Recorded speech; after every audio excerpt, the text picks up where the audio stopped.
Bonjour, ravi de vous retrouver. L'actualité des Outre-mer, c'est tout d'abord ce coup de filet. En Nouvelle-Calédonie, un réseau de trafic de cannabis a été démantelé. 10 personnes ont été interpellées.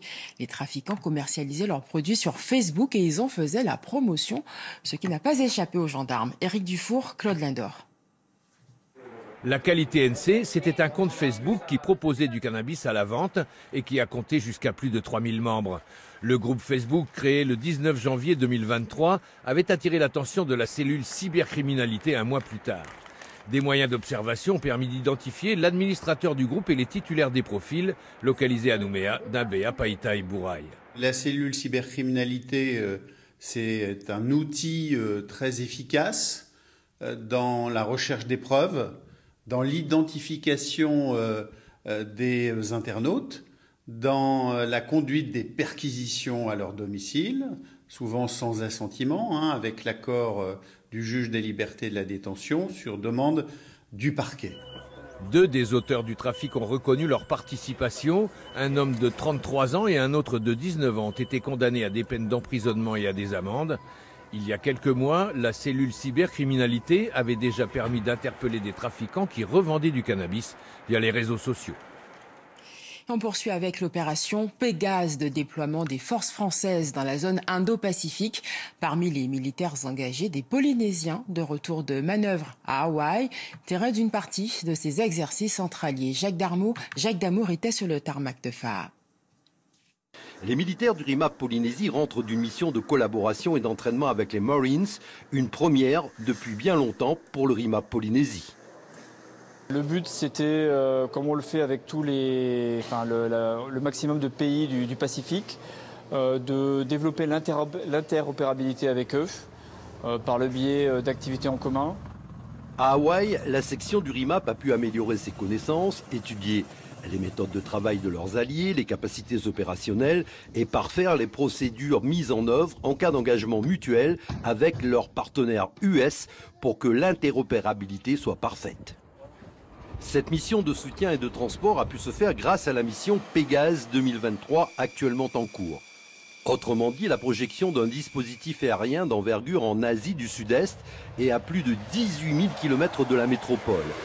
Partie de la base aérienne d'Istres, les 10 Rafales, 5 avions ravitailleurs et 4 gros porteurs A400M ont d'abord fait escale aux Émirats Arabes Unis. La formation de l'armée de l'air et de l'espace s'est ensuite scindée en 2 parties. Contact à gauche. Voilà, il est en member. Et ça passe à droite. Sorti là pour paquet de passe. 6 Rafales, 3 Airbus ravitailleurs et 2 gros porteurs sont allés à Singapour, tandis que les autres appareils ont pris la direction de la Malaisie, et cela 30 heures seulement après leur départ d'Istres. Ça fait partie d'un des 3 volets de l'opération Pégase 2023. Donc c'était de démontrer que la France était un pays riverain et souverain de l'Indo-Pacifique. Et donc, compte tenu de tous les territoires d'outre-mer que nous avons ici, eh bien, c'était l'occasion de montrer que l'armée de l'air et les armées en général sont présentes pour nos outre-mer. La formation envoyée à Singapour a ensuite poursuivi son périple jusqu'à Guam et a pris part à des exercices interarmés aux côtés des forces américaines, canadiennes, australiennes, néo-zélandaises, britanniques et japonaises. À court terme, on nous a demandé d'acheminer du fret de maintenance pour les avions qui sont déployés à Guam dans le cadre de Pégase. Donc cette mission va nous faire passer par le Canada, Vancouver, avant de retraverser le Pacifique dans l'autre sens pour revenir à Nouméa en passant par Guam. Prévu pour le 3 août, le retour dans l'Hexagone sera ponctué d'escales en Corée du Sud, au Japon, en Indonésie, au Qatar et à Djibouti. Ils polluent jusqu'à l'eau potable des Guyanais. Les orpailleurs illégaux sévissent à proximité des fleuves qui alimentent les habitations. Des dangers que dénoncent les opérateurs miniers et les autorités locales. Brigitte Wapp, Carl Constable. À une demi-heure du Larivot, où a décollé l'hélicoptère, on aperçoit ce site d'orpaillage illégal près de la crique nationale. Un site de 4 km de long en pleine forêt. Dans l'appareil, le vice-président de la FEDOMG, Benoît Bolo, qui connaît bien le secteur. La crique est impactée avec du rejet minier, du rejet de matières en suspension et surtout du mercure. Ils utilisent beaucoup de mercure.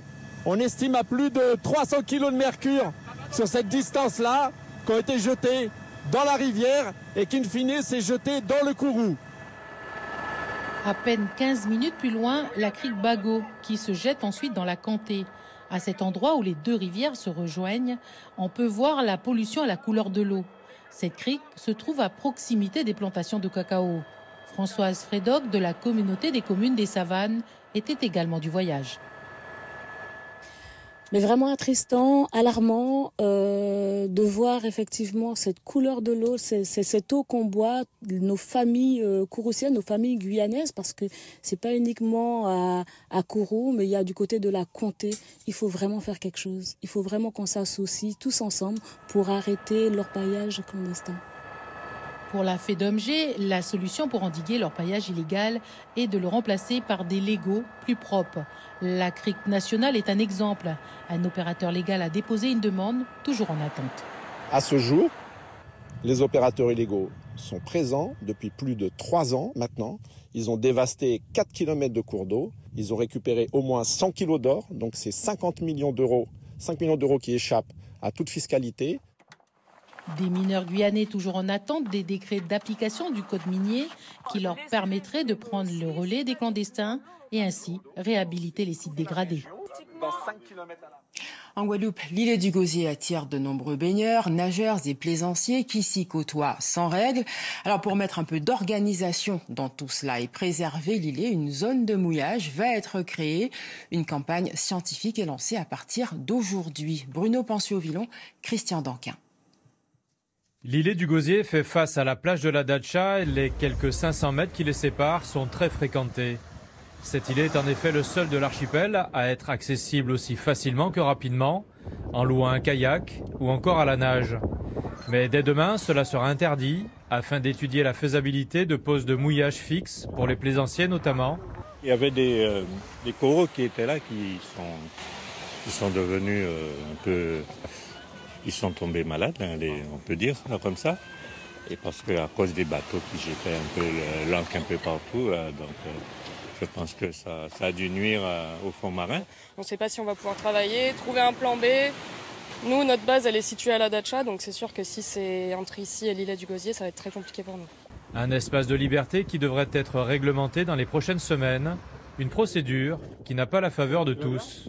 La finalité, ça sera de mettre des bouées comme ils ont mis à l'île Cochon. À l'île Cochon, c'est 12 € par jour. Donc c'est plus cher qu'une place à la marina au mois, sans électricité, sans eau, sans aucun service finalement, et sans aucune garantie. Donc c'est quand même, si c'est ça le but, c'est un petit peu dommage. Maintenant, si c'est pour faire vraiment un couloir aquatique pour les nageurs, parce qu'il y en a énormément, je dis oui à 200%. D'ici à ce que ces bouées et la zone de mouillage et d'équipements légers soient mis en place, un navire scientifique va sonder et cartographier le site durant 11 jours. Seuls les navires à passagers assurant le lien avec l'îlet du Gosier seront toutefois tolérés. Et on termine en beauté. Audrey Owensai est la nouvelle Miss Guyane. Elle représentera la Guyane en décembre prochain à Dijon pour l'élection de Miss France. Parmi les 9 candidates, elle a remporté les suffrages du public et du jury lors d'un show de 3 heures sur le thème des reines africaines. Merci de votre attention. Belle journée à vous et à demain.